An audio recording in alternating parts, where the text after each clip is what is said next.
Hello, everyone. Potatoes are among the most popular and adaptable vegetables consumed globally. They are available in a variety of forms, each with unique flavor and texture attributes. Despite their simplicity, potatoes take a lot of time and work to cultivate and harvest. Potato farming is a multi-stage process that includes planning, preparation of the land, harvesting, and storage of the potatoes. And today, let's find out how American farmers grow and harvest tons of potatoes and the potato processing process. The first stage in growing potatoes is to prepare the soil by tilling and plowing, and to get rid of any pebbles or dirt clumps that might cause a potato to become deformed. Potatoes thrive in soil that is well-drained, loose, and rich in organic matter, with a slightly acidic to neutral pH, ranging from 5.0 to 7.0.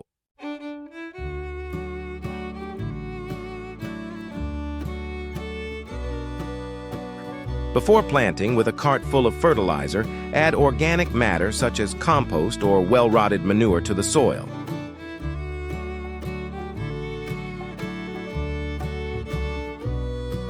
The next stage would be to prepare the seed potatoes for planting, which is accomplished by chopping the potato into chunks.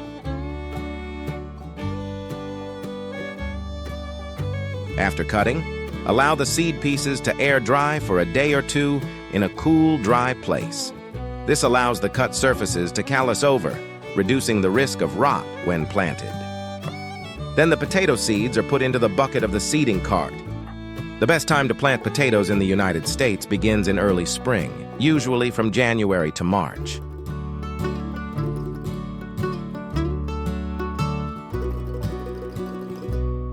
Plant potatoes in rows about 2 to 3 feet apart, with each seed potato planted 8 to 12 inches apart in the row.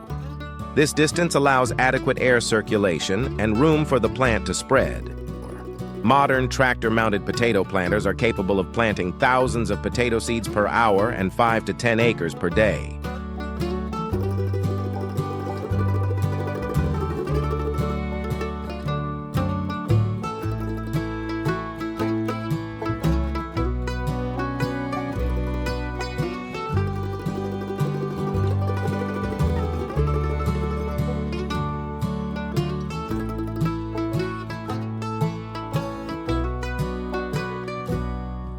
After 8 to 12 weeks, the planted potato starts to sprout roots. Next, fresh shoots emerge from the dirt and point toward the sun. When green leaves appear above ground, that's when the potatoes will start to grow. In the United States, the harvest can begin as early as August and can last until October. Before harvesting, farmers need to prune the foliage and leave the potatoes in the ground for a few more days. This helps the potato skins harden, making them easier to pick without injury and better preserved.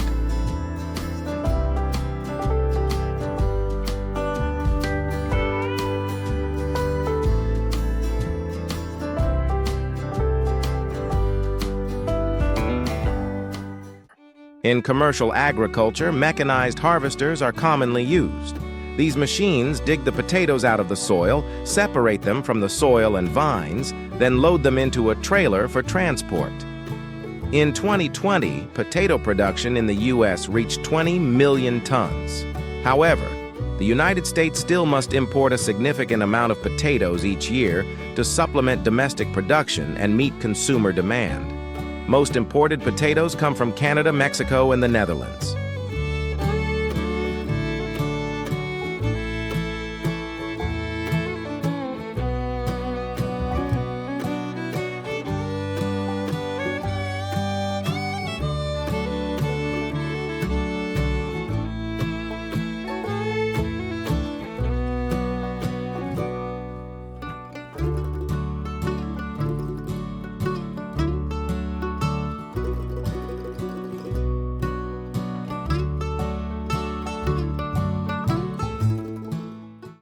Following harvesting, the potatoes are stored for around 2 weeks in a cool, dark, and well-ventilated basement to keep them from sprouting or going bad. The ideal temperature for storing potatoes is between 40 to 50 degrees Celsius. This cool temperature slows down the natural process of sprouting and helps to maintain the quality of the potatoes. The practice of curing potatoes aids in the development of a tougher skin and the healing of any small cuts or bruises that may have happened during harvest. When the potatoes are ready for processing, they are shipped to factories. Potatoes are prepared in a variety of ways, such as potato chips, French fries, hash browns, and many more. The following is the process of making potato chips.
Next, let's look at the process of making French fries.